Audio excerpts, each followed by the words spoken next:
Well. It seems like we've reached a point where buying a video game is no longer just a mindless act of consumerism, but a moral dilemma that requires a deep dive into Twitter feeds to ensure you're not supporting some kind of virtual Hitler. And this time, it's not just some imaginary moral crisis, like when people boycotted Hogwarts Legacy because they didn't want to contribute to J.K. Rowling's endless fortune. No. This time, we're dealing with real-world issues like potentially funding Russia's war on everywhere that a Russian-speaking person once visited for a weekend. Who knew buying a video game could have such a profound impact on global politics? Enter Atomic Heart, the brainchild of Munfish copying Irrational Games' homework, a Russian developer funded by Russian money as far as anyone can tell. And let's just say, given the current state of world affairs, that's not exactly a ringing endorsement, unless you're confident that your purchase is going to buy some oligarch's mistress a new designer handbag instead of a missile aimed at a Ukrainian orphanage. You might want to think twice before buying. I happened to pre-order this game years ago before Russia kicked off its most recent world domination tour, so I'm confident my money went towards someone's third vacation home in the Mediterranean. But fear not, dear conflicted gamers of several upstanding and morally righteous subreddits. There is a solution. You can always pre-order a copy of Stalker 2, a Ukrainian first-person shooter, and balance the scales of war profiteering by funding both sides. Who says you can't have your cake and eat it too? Or in this case, who says you can't shoot both sides and play some video games? Speaking of, Atomic Heart has all the hallmarks of what we endearingly call Slavjank, which is just a fancy way of saying it has lofty ambitions, but falls short in talent and money to execute their grandiose vision. Think of it as a toddler trying to run a marathon. It's cute, but you know it's not going to win any medals. But at least they try, right? And in the case of Atomic Heart, they managed to address the money part of the equation. Though that money is one of the things that makes the game objectionable, because the game does look visually stunning, which also serves as some unintentional poetry, since making something gaudy as hell so it can be shown off but barely function is about as Russian as something gets. When it comes to gameplay and writing, the Slavjank lives on. Brace yourself to hear the phrase, like Bioshock a lot, because that's pretty much the only point of reference they had. I'm quite certain the initial idea for this game was just the word Bioshock written on a piece of paper and held in front of a mirror. Like Bioshock, Atomic Heart has political ideology at its core, in this case, communism, which, spoiler alert, seems to be thriving in this universe. It's the foundation for the characters, science, and the protagonist's blind loyalty to his genius father figure / mad scientist who dreams of turning humanity into a utopian collective consciousness served by robots. But instead of dissecting the fallacies of fully automated luxury gay space communism, like Bioshock did with Ayn Rand objectivism, it's more of a look how awesome Russia could be if those pesky capitalists didn't ruin it showcase. Maybe a satirical take was once the plan. There are hints of it here and there, but with recent developments, it was probably safer to keep Mother Russia's image intact, just in case someone within FSB plays the game. Atomic Heart certainly deserves some applause for its portrayal of a utopian Soviet Jetson society run by robots. The level of attention to detail in the futuristic design is so impressive that it almost distracts from the game's more salacious features. One could argue that the game's success hinged entirely on the alluring depiction of the world before everyone discovered it was actually a glorified robot dating simulator and they started thirsting after sexy robot ballerinas. But artistically pleasing aesthetics that look great in trailers are really all it has, because once you get past the opening, it all falls by the wayside and becomes a corridor shooter in mostly uninteresting office rooms. But even when it looks its best, I can't help but feel it's a bit meaningless, since its only goal is to impress you at first glance and nothing else. We have a name for that, Potemkin Village. Bioshock Infinite expressed itself in a similar way with Pax Americana, but that served a point of just covering up the ugliness of white supremacy and nationalism. The total lack of emotional context and history in Atomic Heart probably symbolizes how the devs feel living in Russia. You've been ordered to the laboratory, Comrade Major. There's a turbine waiting for you at the airway. Are your orders clear? Crystal, get off my case already. I'm pleased to hear you don't have any questions, for once. You dickhead. I played the game in English. That was clearly a mistake that I shouldn't have to own up to. Ironically, the robot lines come out sounding more natural because they at least have an excuse. The layer cake of poorly written dialogue and bad acting is topped off by the total lack of lip sync. Maybe this is what the rest of the world puts up with when it comes to games facially captured with English, but when you localize media in these modern times, you would do well to at least try to write the dialogue so the characters are only speaking when their mouth is open. Hey, that bot's actually pretty good. Nice coordination. Did you just praise a robot? I'm amazed. That's because it's not constantly trying to give me unsolicited advice. Let's talk about who we're going to be playing as in Atomic Heart. Major Nechaev, otherwise known as Agent P3, a real shining example of how not to make a likable character. It's like the developers were trying to see just how insufferable they could make him. And boy did they succeed. Playing as him is like playing a role-playing game, except instead of leveling up and gaining abilities, you just level up your ability to hate him. He's a main character who constantly complains about all the things he's ordered to do. Bioshock smartly used the idea of a game young character being forced to live at another's whim and made it fit the philosophy of the world it played out in. Here the protagonist is well aware of everything seemingly being said against him, hates it, bitches about it, but does it anyway. He knows he has amnesia, but doesn't care about his past. He knows that he's a test subject, but doesn't care what they tested on him. It's like the developers played Bioshock and said to themselves, we can do that. But whereas Bioshock's twist reveal made you question everything you thought you knew, Atomic's heart twist is more like a bad joke. It's like the game is saying, oh, you thought this was going to be a good game. Think again, sucker. This could just be cultural differences. Maybe Nechaev speaks deeply to people who grew up in Cold War Russia, but to me, he's simply a poorly translated Duke Nukem. Hey, you, experimental glove. I get the feeling you'll be more useful than this goofy contraption on my forehead, since you're so special and all. You'll see how special I am soon enough. But you ought to refer to me as Charles, the chatting artificial librarian and educational system. I'll call you whatever I feel like, glove. The other important character is your glove, Charles, an AI guide that lives in your glove and gives you access to several Bioshock-inspired powers. He also exists to explain everything you come across, usually after Nechaev is questioning him about something, only to be told to shut up because he doesn't care immediately afterward.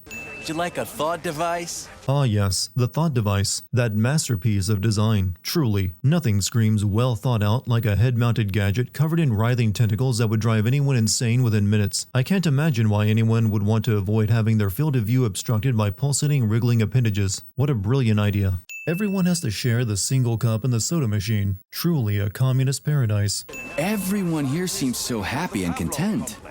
Just like in China. You've been to China, Comrade Major? I've been everywhere. I mean, everywhere except for China, I guess. Facility 3826 isn't all that far from our Chinese allies. I like their spirit, and I hear it's nice there. Indeed it is. Oh, how I envy the Chinese people, living in a utopia of happiness, especially during the glorious 1950s. It must be so wonderful to live in a society where everyone is content all the time and no one is starving to death.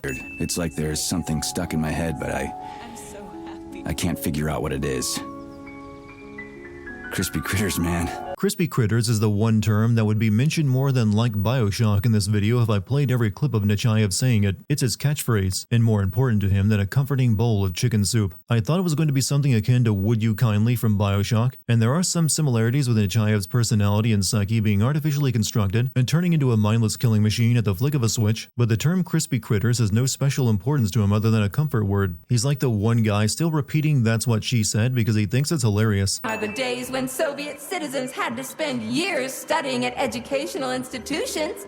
From this moment on, just inject a special neuropolymer encoded with the education you want, a university-level natural sciences curriculum, for example, and you'll instantly become an educated member of society.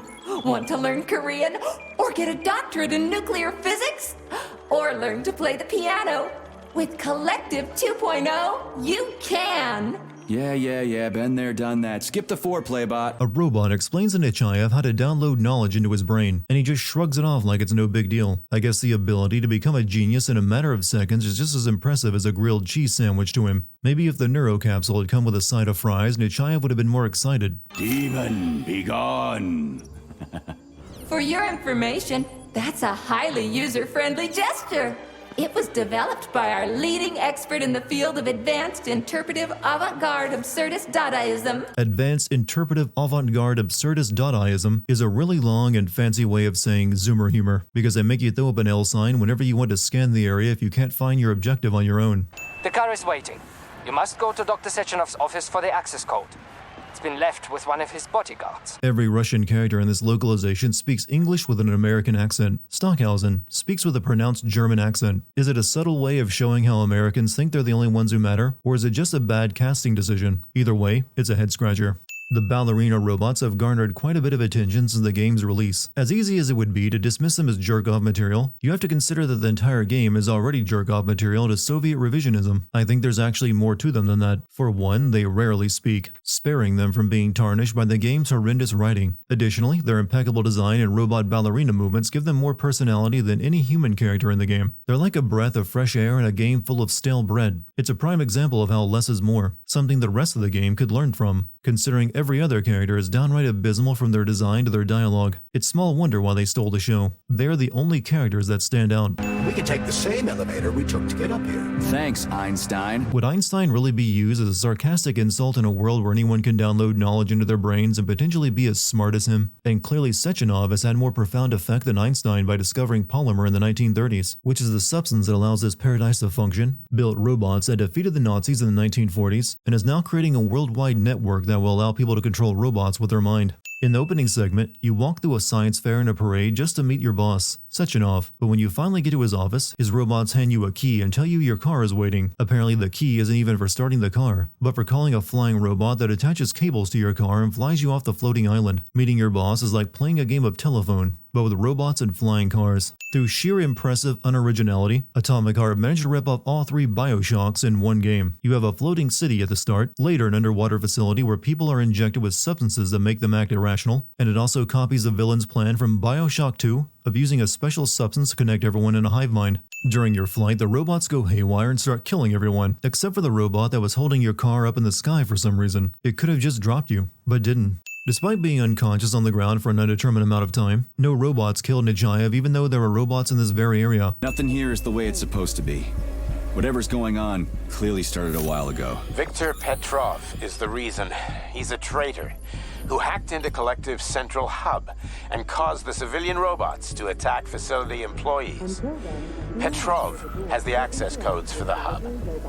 Your mission is to find him. According to Sechenov, all the chaos in this game is due to a single employee, Victor Petrov, who hacked the robot's hub and caused them to attack humans. According to Nechaev's glove Charles, Petrov was sentenced to community service in the Vavilov complex for treason. Who knew treason would be punished with community service in the Soviet Union? Maybe they should try that in real life. You've committed treason, so now you have to pick up trash for a month at the highly sensitive research base where world-changing technology is built, and where you also have knowledge of its internal systems and security. Nechaev gets tricked by a robot playing dead in an outhouse, and then he's rescued by Granny Xena, who ends up being his mother-in-law that he doesn't remember, because our main character suffers from amnesia, but she treats him like a total stranger, seemingly not wanting to give away the big surprise. Or maybe she just doesn't like him. That would be more understandable. I could really use a weapon. You got anything? Of course, but I'm not giving you shit. Beneath us is a complex. If you need a weapon, go down there. You want this man to succeed, but you won't give him a weapon to defend himself from robots and tell him to go and find one in a facility filled with robots. You've been riding my ass for 2 days now. According to Granny Xena, this has been going on for 2 days now, meaning Nechaev was unconscious on the ground for that amount of time. That isn't the kind of unconsciousness you just get back up from and are fine. That's the kind of head trauma you spend months recovering from. The only reason Granny Xena can use that AK and rocket launcher so well is because the weapons in this game suck. You have both melee and guns and both feel half-baked. None of them do good damage, enemies often lack hit responses to them, and their hitboxes left me missing shots that were aimed right at their head. When it comes to melee, it's an awkward mess of hit, back up a step or two to avoid the enemy's own melee attack and rinse repeat. Again with the appropriate lack of hit response and enemies with dodgy hitboxes. Combat has been the filter on Slavjan games, and filtered this game is, because I never had much fun with the combat despite it playing some face-melting music to go along with it. You hang on to that key. You don't need to keep a key held down in the turn position, but that's the reason you can't help Granny Xena as she fights off the robots, ending with you eventually falling into the complex. After 20 seconds of free falling in an elevator, it suddenly stops. If this were real life, Nechaev would be dead, but since this is a video game, he's just slightly inconvenienced. After all that, Nechaev lights a cigarette and takes one puff before tossing it. You could get the same experience from this game by modding Duke Nukem into Bioshock. Why don't you tell me more about Petrov? How'd they track him down anyway? Petrov's betrayal was discovered by Mikhail Stockhausen. He was then arrested by the Argentum unit. So how'd he end up here? After the trial, Petrov was sentenced to community service and sent back here as a prisoner. What, they couldn't find anyone else in the whole Soviet Union to do his job? Collective's launch was only a few months away. Replacing the lead engineer would have been foolish.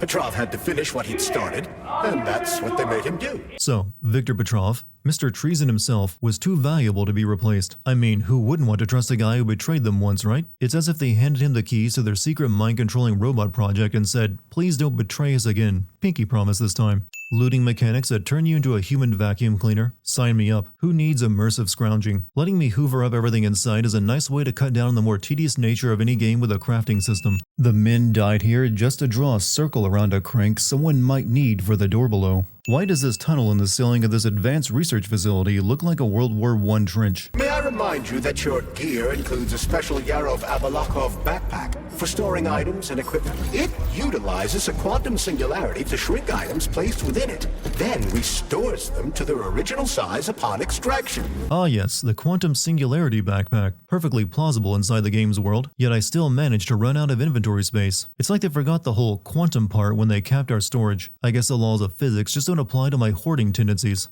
A little further into the facility, a snake-like tunnel-boring robot collapses the floor under you, allowing us to meet our fabulous female savior with a mysterious modern hairstyle. Nothing screams 1950s Soviet Union like a trendy time-traveling hairdo. Who are they? They brought you here. Put pressure on this wound. So this half-dead hero who's clearly in worse shape than me dragged me to safety while I was unconscious. I suppose they were practicing their weightlifting routine while bleeding out. You know what? You're on your own. You got this. Where are you going? It's useless. We don't have the equipment. I've got the equipment. Great. Now we're getting How somewhere. did you do that? After finding a neuropolymer capsule and installing it, the doctor lady realizes you're not just another soldier. But before you can learn who she is, a rogue robot interrupts your identity crisis and casually lasers a man in half while she escapes through an air vent. But hey, at least it's an opportunity to practice the dodge mechanic, which is about as smooth as trying to roller skate on a gravel road.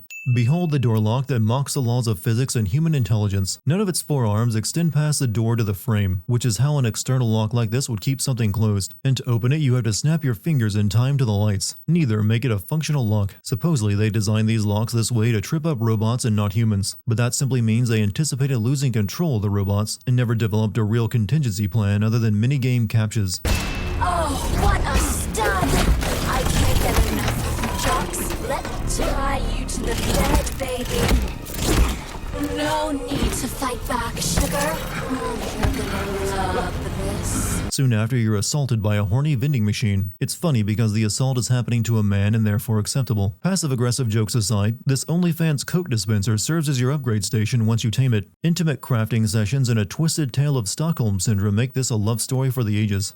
On top of crafting and upgrading weapons, Nora is also where you equip your power loadout. Like Bioshock, you have fire, lightning, and ice for elemental attacks. On top of that, you also have telekinesis, which lets you pick enemies up and slam them back into the ground, and a polymer gel, which allows you to shoot a stream of foam all over enemies. Unlike Bioshock, Atomic Heart isn't that intuitive when it comes to mixing it up with your elemental powers. In Bioshock, you zap water to kill enemies standing in it, set fire to oil spills to light up entire groups, and, well, ice didn't really have anything extra, so forget that one. In this game, all you need is foam, which somehow makes fire burn hotter, electricity shock more, and ice colder. It's a confusing mess made worse by how restricted your loadout is. You can only have 3 powers equipped at any given time, and since one of them needs to be foam if you want to use the other 2 effectively, you are kind of locked into telekinesis and electricity, because ice only slows enemies down, which foam also does, and electricity is needed for a lot of the game's puzzles. That's why Petrov's treason struck at the very heart of the motherland. He quite literally stabbed his own country in the back. He wants the entire world to stop using our robots. Assigning a man who's against using Soviet robots to head a network controlling those robots is like hiring a vegan to manage a steakhouse. You can make things easier by getting off my grill. Our 1950s protagonist drops a get off my grill line like they've just binge-watched a decade of MTV. No, won't go without the schematic. The dead have a residual neuropolymer memory and are capable of communicating for some time after death. Dead people still function as NPCs. The neuropolymer inside their head and their thought device allow them to communicate even after death for a time. It's either a grim reminder that we're all just meat puppets, or an innovative way of saying you'll never escape the animation budget constraints, even in death. Oh, a laser wall. That's some serious security.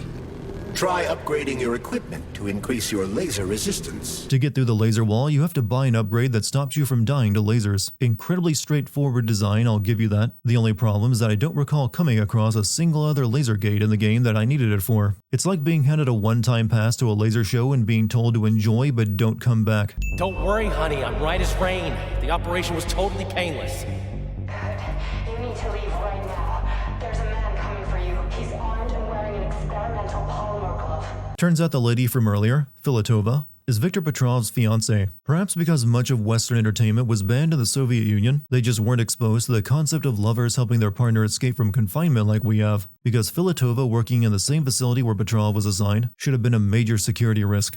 When faced with a high-stakes confrontation, our protagonist chooses to wield his glove instead of a gun. Maybe he's just a huge fan of Michael Jackson's fashion sense and wants to share the love. Victor escapes by activating the security system, which is just like Bioshock's, flying drones coming out of the walls to attack you. Then he locks the door behind him by grabbing the mobile power source, called a candle, out of the receptacle next to it, which is one of those dumb mechanics that only exist in video games, because there is absolutely no reason to have a singular exotic power source for one door. This is the Luna, a kind of lock. It'll open once all the holes have canisters of lunar soil in them. You eggheads sure love your fancy locks, don't you? Of all the things to make a key out of, they went with 5 canisters of lunar soil. There used to be a term for puzzles like this in games when the devs would try to be original, but ended up with bizarre multi-step processes instead. Moon logic, fitting that they require actual materials from the moon to open a door. Obviously, the last canister has to be lodged deep in the universe's quantum asshole. Nechaev wallows in cynicism, but cynicism is born from past experiences, and seeing as he has no memories to play off, plus a seemingly cushy life in a communist utopian society, I'm struggling to figure out why he's cynical and disrespectful towards all of it. Nechaev is channeling his inner angsty teenager who just discovered existentialism. It's a weird song, but I like the girl's voice. Is that a radio of the future? Indeed it is. The Academy of Consequences has found a way to calculate musical radio waves from the future. They don't actually pick them up.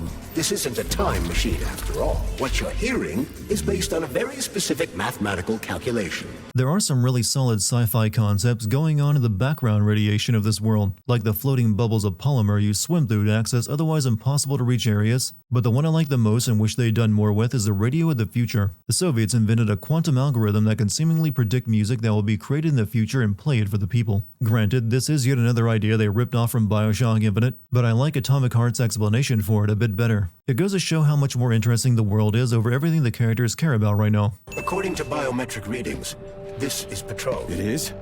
Crispy critters. You eventually discover Viktor Petrov's body missing its head. Apparently he was killed by one of the robots, which should be immediately suspicious since he was commanding them earlier, but it apparently matches his biometrics, so they buy it. Did he have any rings on him?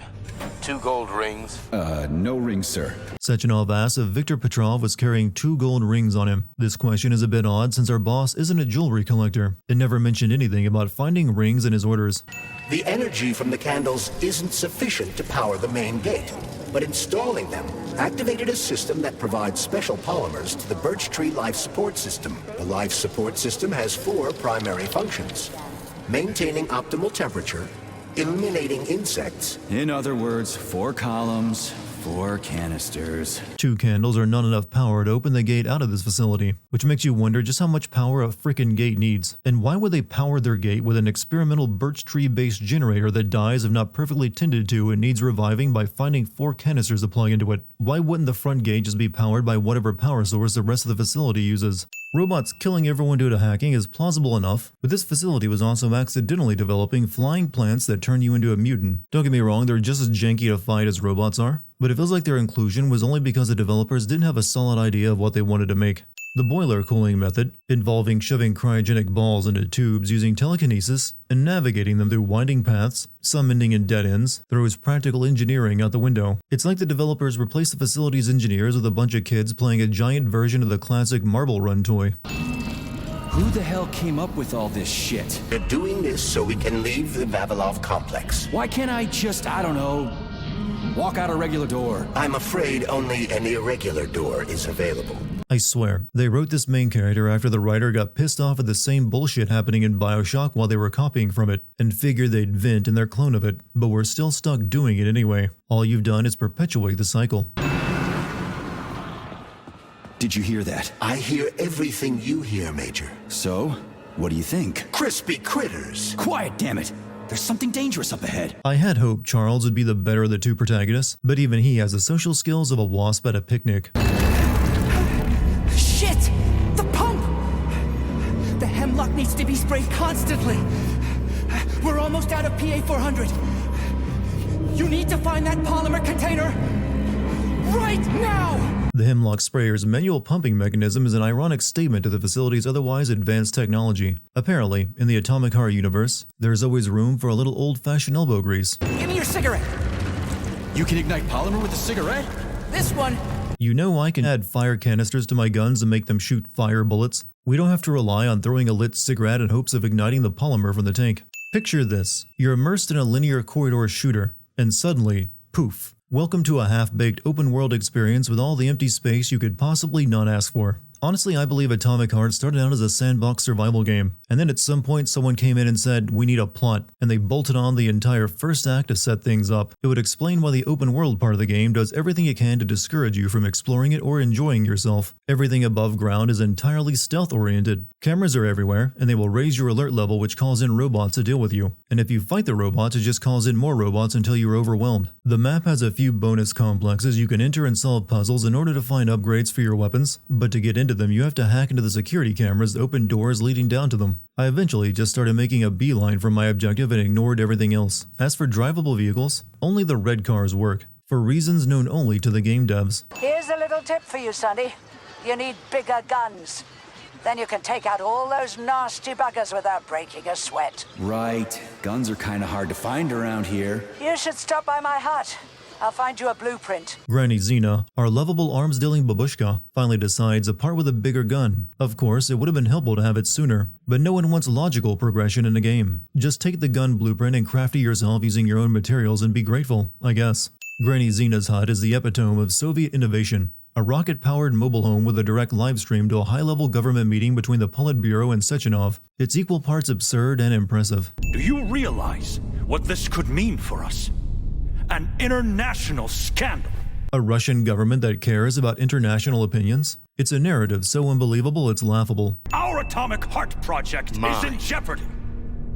My project. Comrades, we have a title. But that does not change the fact that we are all slowly being suffocated by Western sanctions. Well, that squares with reality, but in this universe, I'm wondering what the West has sanctioned them for. This event has just happened and only affects people inside the facility, so that certainly wouldn't result in foreign sanctions. And the USSR controls all this technology that is so much more advanced than anything the West has. Why would sanctions even matter? Robots do all the labor, and you guys have programs in place to colonize and terraform the Moon, Mars, and Venus. I feel like the Soviet Union already has the world in checkmate. Do you even realize that if the Americans find out that your robots can be switched to combat mode, I guarantee your project will be dead in the water? Unless the story of the Trojan horse never occurred in this timeline, I don't think the US would ever allow its nuclear power plants to be built by imported Soviet robots, or even allow the Soviet robots with a hidden combat mode for that matter. And didn't you just mention that the West is burying you in sanctions? How would they have imported the robots under sanctions? And I have been ordered to head a special commission investigating your malfunction. We will be at your facility later today. Comrade Molotov boldly plans to inspect the facility that's crawling with murderous robots. You've got to admire his dedication, or maybe just question his sanity. You didn't find a couple of rings down there, did you? Gold ones? In a Facility 3826 box? Rings in a box? No, Granny Xena, I didn't see anything like that. Why does everyone expect Nechaev to just pick up some rings he might stumble across while exploring if he doesn't know why they are important? Let's go. Assuming you have purchased a ticket. A ticket? A fucking ticket? Are you stupid? There are corpses everywhere. To board the train, you must first appease the bureaucratic robot conductor who demands a ticket. Of course, you can't buy a ticket because everyone's dead. So, you go on a wild goose chase, talking to dead NPCs until you find a valid ticket, only for the robot to realize you're a government official and lets you ride for free. Congratulations, you just wasted your time on a pointless quest that was an attempt by the developers at being cute. And you're now more annoyed with the main character than the robot because he spent the entire time acting like a Karen demanding to speak with a manager. A rogue robot derails the train, and you're magically ejected from it with no obvious exit during the cutscene. Comrade Sechenov wants you to go there right now and initiate an emergency drill.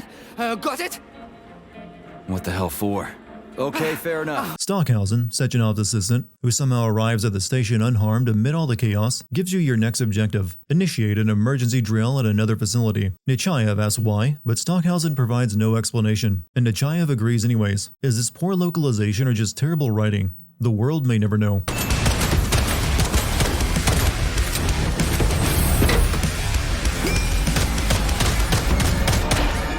The game finally decides to crank up the jams halfway through, shifting from mood music to face-melting tracks reminiscent of Doom Eternal thanks to the devs hiring Mick Gordon. The tunes are great for a workout playlist, but it's a shame the combat during these moments doesn't quite measure up. Was that a civilian robot? For real, that thing? A civilian robot? You tell me, Major. You have far more experience with combat robots than I do. I do? I mean, shit, I do, but I can't remember a damn thing. They seem different somehow. The amnesia subplot is baffling. Nechaev knows he has amnesia and was saved by Sechenov after an attack in Bulgaria, but he shows zero curiosity about his past. There's no reason why he couldn't know the details of his former life. He was a soldier and was blown up by terrorists. There would be official records. What's that supposed to mean? It means I'm kinda almost there. I'm in the magnetic shock absorption chamber, looking for a way to unlock the entrance doors.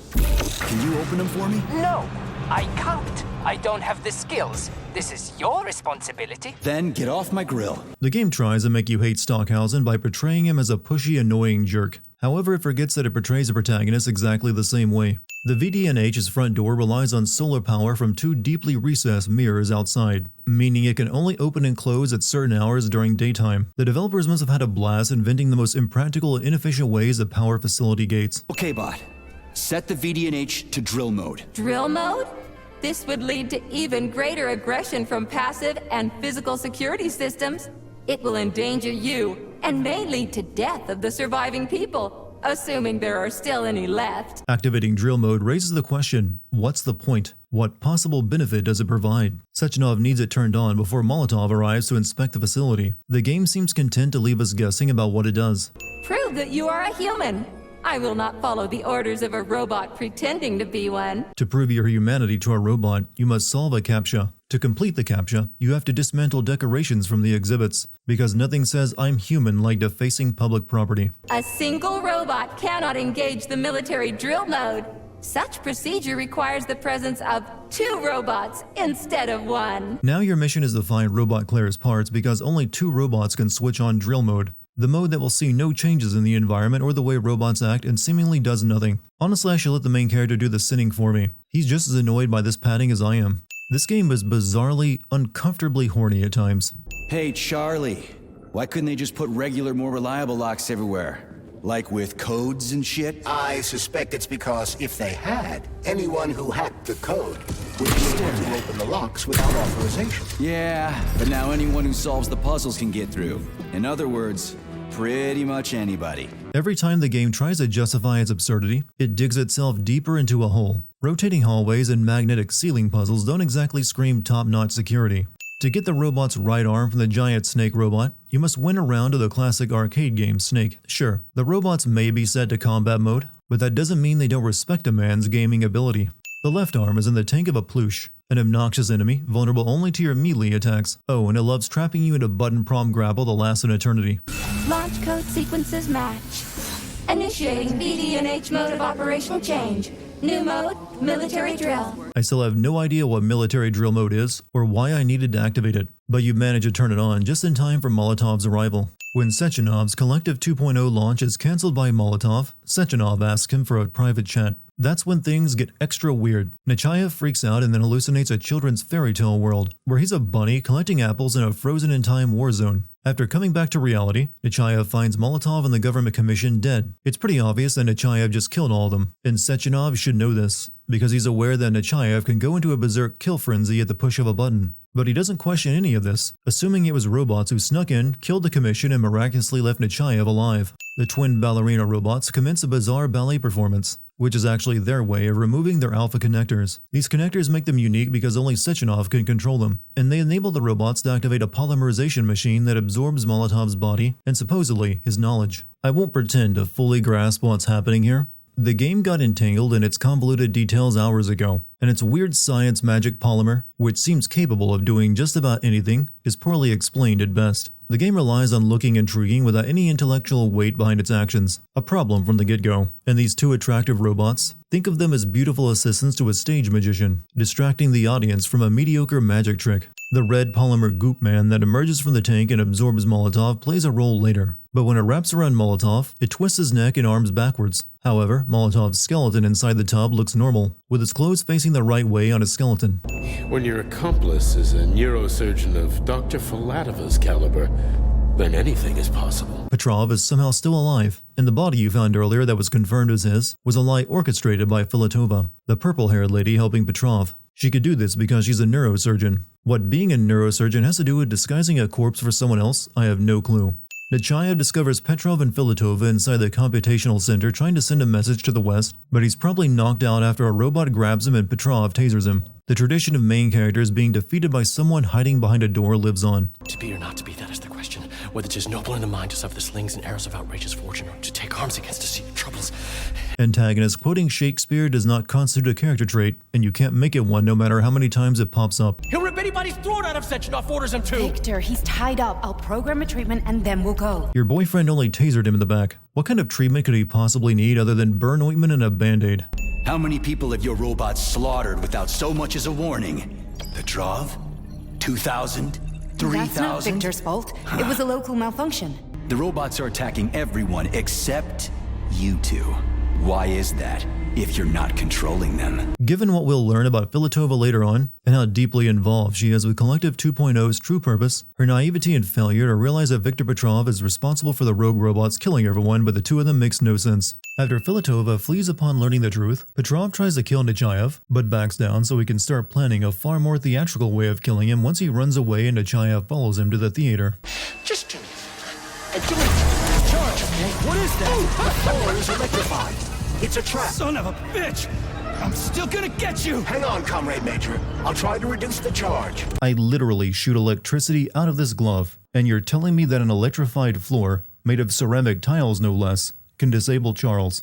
I've played plenty of games that were clearly inspired by another, but I've never encountered one that seemed so comfortable living in the shadow of its inspiration. One of the most famous parts of Bioshock was Fort Frolic. Petrov now becomes your own personal, less impressive Sander Cohen, forcing you to participate in his twisted ballet show. Then why did all those peaceful robots start hacking everyone? Because you reprogrammed them, that's why!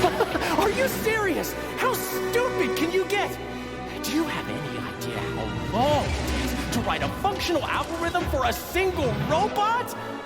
And there are dozens of models here. So what?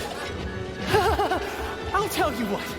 Combat mode was programmed into them during the initial design phase. Petrov sets up his own extravagant suicide while spilling the beans about Sechenov's global domination plan, even tossing him the beta connectors Nechaev has been asked about a couple times, telling him to give them to Filatova. Then for some reason he had a giant robot ready to attack you right after that, which could have killed Nechaev and ruined the intended purpose of using his death to convince Nechaev that Secharov wasn't telling him everything. I just thought about what Petrov told me. Would you kindly be more specific? Would you kindly find a new game to be impressed with? He fooled the central hub and made it think innocent people were an invading army. That's it. So why would a construction bot have built-in missile launchers, huh? Why would a civilian Drofa have a damn railgun? Or an owl a machine gun? Nechaev finally has an epiphany, realizing that civilian robots with lethal weapons might not be so innocent. It only took a massacre for him to notice. That's like figuring out your Roomba is a pet assassin after it already wiped out all the cats on your street.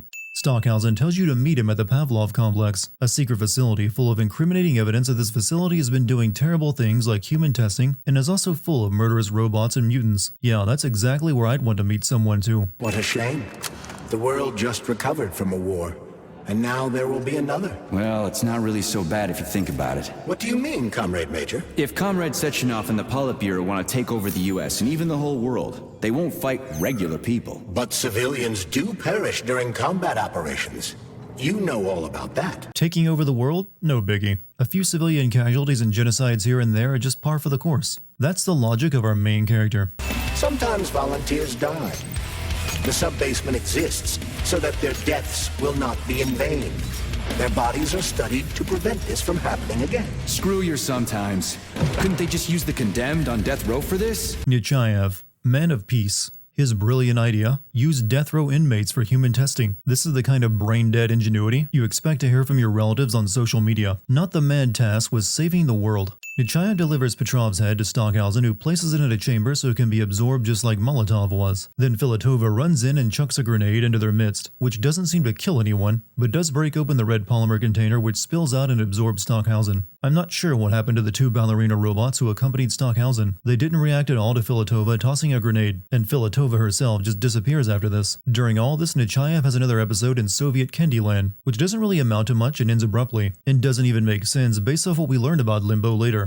Major, Major, you alive? No, I got killed by a grenade. I'm so sorry that happened. I didn't want any of this. Filatova actually calls you to apologize for fragging you with a grenade. So what does matter, you crispy-ass critter? We have to meet. You need to see this with your own eyes. I'll show you everything. Maybe next time give Nechaev a call before he has to deliver your ex's head. They are beta connectors, and they will enable 2 robot assassins to be free of any control other than that of their bloodthirsty master. Do you want more deaths on your conscience? Charles insists that Nechaev should destroy the beta connectors that Petrov gave to him, but all those do is allow you to place them on 2 robots that will then be controllable only by you and no one else in the Collective 2.0 network. Sechenov already has 2 ballerina robots under his control. 2 more robots won't change the world. How did a robot end up inside a whale? Your guess is as good as mine. Let's call it creative storytelling. In a final poetic act, the robot carves a freshly painted rock wall for you to climb out of its combat arena. How thoughtful. Charles successfully annoys Nechaev into destroying the beta connectors, so he chucks them into shallow water. That ought to do the trick. They could never be recovered from shallow water, and now Sechenov will only have 2 whole robots to control instead of 4. 1 world saved. So that's Neptune, huh? Looks nice. Actually, it looks amazing. A rapture. Filatova asks you to meet her at a lighthouse, which leads to an underwater facility. As the music shifts to mournful violins and Nechaev mentions rapture, we all collectively roll our eyes at how shameless this game is at referencing Bioshock. It's like they think this is how you protect yourself from being negatively compared to it, by constantly showing everyone your fan art. The fat guy. Tell him to jump. He could use it. Just him? Why don't I make them all jump? After all, we all live in a communist society. Goddamn you, jump! Filatova unveils Collective 2.0's grand plan, which is less about controlling robots and more about controlling every human connected to the network. But as a Bioshock-esque game, the Utopia's downfall was a given, just with the grace of a newly born fawn this time. The game's atomic heart yearns to emulate showcase the pitfalls of ideology through an outsider's perspective. Jack and Booker witness utopias in decay, their focus on survival rather than saving the world from a convoluted scheme, ultimately discovering they had a deeper connection to the location than they knew. Atomic Heart, however, stumbles over itself, opting for an unnecessarily complex plot of global mind control from the perspective of someone who has been a part of the communist utopia since his birth, but was just too stupid to understand any of it, then became an amnesiac super soldier hitman for his Machiavellian father figure, before turning on him after a confusing series of revelations, and now has to save the world. And the cherry on top, Sechenov, undeterred by the annihilation of every single researcher in his facility, persists in his plan to launch Collective 2.0. The man forges ahead with a mind-controlling network, even though the brains behind its functioning and maintenance are no more. The game could have presented Sechenov as deluded as Andrew Ryan, still grasping at a goal that was now impossible. But as Filatova explains, this is all a very real threat, and he plans to go through with it tomorrow and it will work. In the archives, Filatova shows Nechaev a recording of how he came to be. Left broken and brain dead after a terrorist attack in Bulgaria, our protagonist was rebuilt by Sechenov, sans memories, even of his deceased wife, and thanks to the brain damage, he has uncontrollable bouts of violent behavior, which send him into a dreamlike state to avoid facing his heinous acts. It's a convoluted, confusing, and not at all interesting take on Bioshock's program protagonist twist. A revelation like this would leave someone reeling in existentialism and doubt. Nechaev can barely muster shock that lasts more than a few moments. We can send the agent's consciousness into the imaginary world of limbo via a pulse aimed directly at his pituitary gland, switching the Major into combat mode on command. Do you get it? Nechaev can be switched into combat mode too. You're just like the robots you've been destroying. It's supposed to be darkly ironic, but it's just been obvious since Molotov was killed. After I died, my consciousness was transplanted into this glove.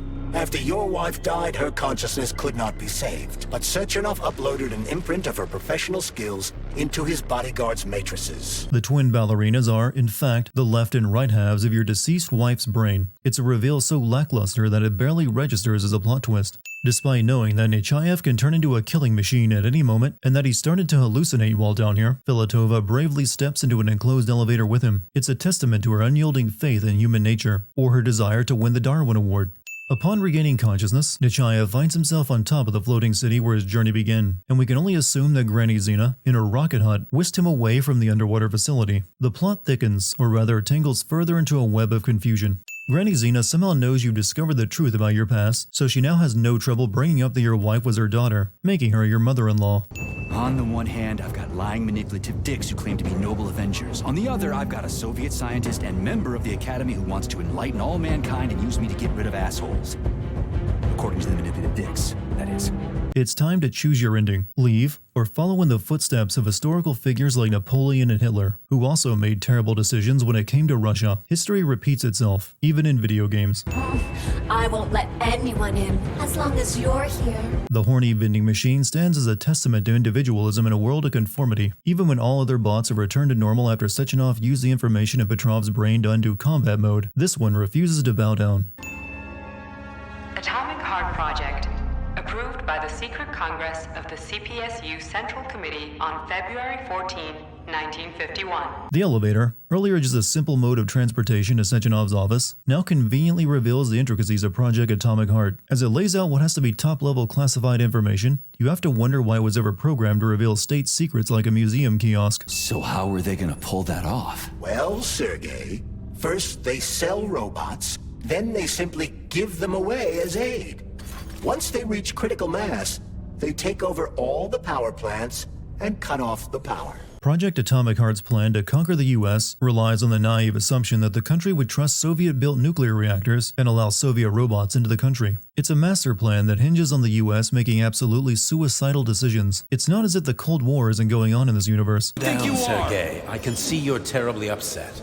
It's okay, I don't blame you. But you, Cheriton, you were supposed to help the boy, not pull his strings like a puppet. Note to self, don't give an easily manipulated super soldier with a tendency to lose control a glove containing your former partner's consciousness. Bad idea. You would think Nechaev would have some second thoughts about fighting and killing the robots who contain what remains of his wife's mind, but this man is too simple to be conflicted. He gained access to the Voskhod module in your brain and started sending you to limbo. I was busy getting ready for the collective update, so I didn't realize it right away. He's the one who killed Molotov. Tell me, Cheriton, did you do the same thing to Dr. Filatova? It's a bizarre coincidence that both Atomic Heart and Forspoken released within a month of each other, chase after the same ill-conceived idea of making a talking glove the real villain. It's like watching two comedians tell the same bad joke in the same month, each somehow convinced it's a winner. What do you want? I want all this to end, Dmitri. I want your pathetic human race to realize it has no future. It's time for it to step aside and make way for the next phase of its evolution. Charles's motivation may as well just be, I want to be evil. Charles gets out of the glove and takes the plunge into a tub of red polymer, seizing control of Collective 2.0. It's a power play that doubles as a luxurious spa treatment. You should not call something evil just because you cannot comprehend it. Evil is an abstract concept. Only an evil person ever says that. Dumb humans don't want to evolve. All they want is comfort and satisfaction on someone else's dime. Charles, the disenchanted communist scientist, seems to have a penchant for conservative ideals, a political twist no one saw coming. In true Russian literary fashion, Atomic Heart concludes with everyone dying and the world teetering on the brink of destruction. It's a fitting end to a game filled with communism, confusion, and a talking glove for its antagonist.